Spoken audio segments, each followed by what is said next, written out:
अथ षोडशोऽध्याय 16वां अध्याय।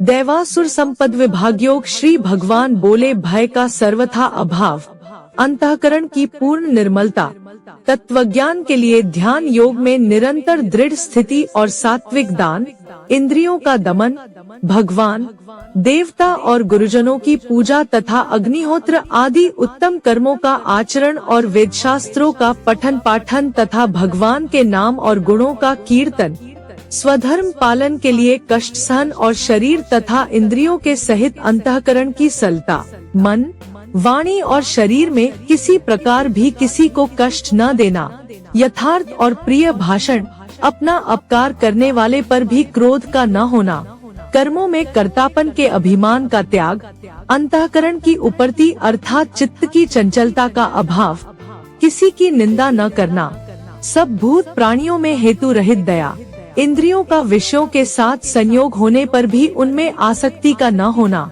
कोमलता, लोक और शास्त्र से विरुद्ध आचरण में लज्जा और व्यर्थ चेष्टाओं का अभाव, तेज, क्षमा, धैर्य, बाहर की शुद्धि तथा किसी में भी शत्रु भाव का न होना और अपने में पूज्यता के अभिमान का अभाव, ये सब तो है अर्जुन दैवी संपदा को लेकर उत्पन्न हुए पुरुष के लक्षण हैं।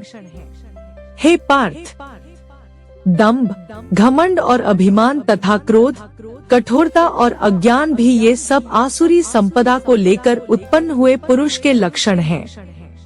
दैवी संपदा मुक्ति के लिए और आसुरी संपदा बांधने के लिए मानी गई है।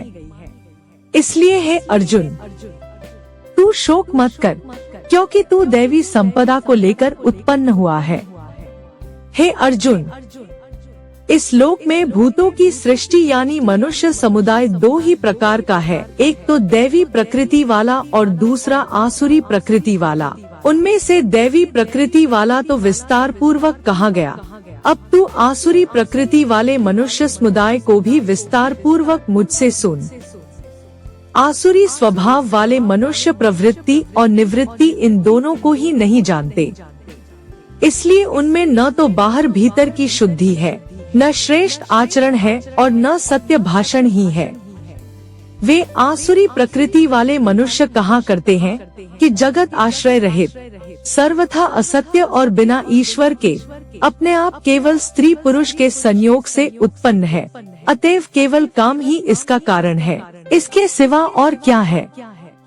इस मिथ्या ज्ञान को अवलंबन करके जिनका स्वभाव नष्ट हो गया है तथा जिनकी बुद्धि मंद है, वे सबका अपकार करने वाले क्रूर कर्मी मनुष्य केवल जगत के नाश के लिए ही समर्थ होते हैं। वे दंभ, मान और मद से युक्त मनुष्य किसी प्रकार भी पूर्ण न होने वाली कामनाओं का आश्रय लेकर अज्ञान से मिथ्या सिद्धांतों को ग्रहण करके और भ्रष्ट आचरणों को धारण करके संसार में विचरते हैं, तथा वे मृत्यु पर्यंत रहने वाली असंख्य चिंताओं का आश्रय लेने वाले, विषय भोगों के भोगने में तत्पर रहने वाले और इतना ही सुख है इस प्रकार मानने वाले होते हैं। वे आशा की सैकड़ों फांसियों में बंधे हुए मनुष्य काम क्रोध के परायण होकर विषय भोगों के लिए अन्याय पूर्वक धनादि पदार्थों का संग्रह करने की चेष्टा करते हैं। वे सोचा करते हैं कि मैंने आज यह प्राप्त कर लिया है और अब इस मनोरथ को प्राप्त कर लूंगा, मेरे पास यह इतना धन है और फिर भी यह हो जाएगा। वह शत्रु मेरे द्वारा मारा गया और उन दूसरे शत्रुओं को भी मैं मार डालूंगा। मैं ईश्वर हूँ, ऐश्वर्य को भोगने वाला हूँ, मैं सब सिद्धियों से युक्त हूँ और बलवान तथा सुखी हूँ। मैं बड़ा धनी और बड़े कुटुंब वाला हूँ, मेरे समान दूसरा कौन है। मैं यज्ञ करूँगा, दान दूंगा और आमोद प्रमोद करूँगा। इस प्रकार अज्ञान से मोहित रहने वाले तथा अनेक प्रकार से भ्रमित चित्त वाले मोहरूप जाल से समावृत और विषय भोगों में अत्यंत आसक्त आसुर लोग महान अपवित्र नरक में गिरते हैं। वे अपने आप को ही श्रेष्ठ मानने वाले घमंडी पुरुष धन और मान के मद से युक्त होकर केवल नाम मात्र के यज्ञों द्वारा पाखंड से शास्त्र विधिरहित यजन करते हैं। वे अहंकार, बल, घमंड, कामना और क्रोधादि के परायण और दूसरों की निंदा करने वाले पुरुष अपने और दूसरों के शरीर में स्थित मुझ अंतर्यामी से द्वेष करने वाले होते हैं। उन द्वेष करने वाले पापाचारी और क्रूर कर्मी नराधमों को मैं संसार में बार बार आसुरी योनियों में डालता हूँ। हे अर्जुन, वे मूढ़ मुझको न प्राप्त होकर ही जन्म जन्म में आसुरी योनि को प्राप्त होते हैं, फिर उससे भी अति नीच गति को प्राप्त होते हैं, अर्थात घोर नरकों में पड़ते हैं। काम, क्रोध तथा लोभ ये 3 प्रकार के नरक के द्वार आत्मा का नाश करने वाले अर्थात उसको अधोगति में ले जाने वाले हैं। अतएव इन तीनों को त्याग देना चाहिए। हे अर्जुन, इन तीनों नरक के द्वारों से मुक्त पुरुष अपने कल्याण का आचरण करता है, इससे वह परम गति को जाता है अर्थात मुझको प्राप्त हो जाता है।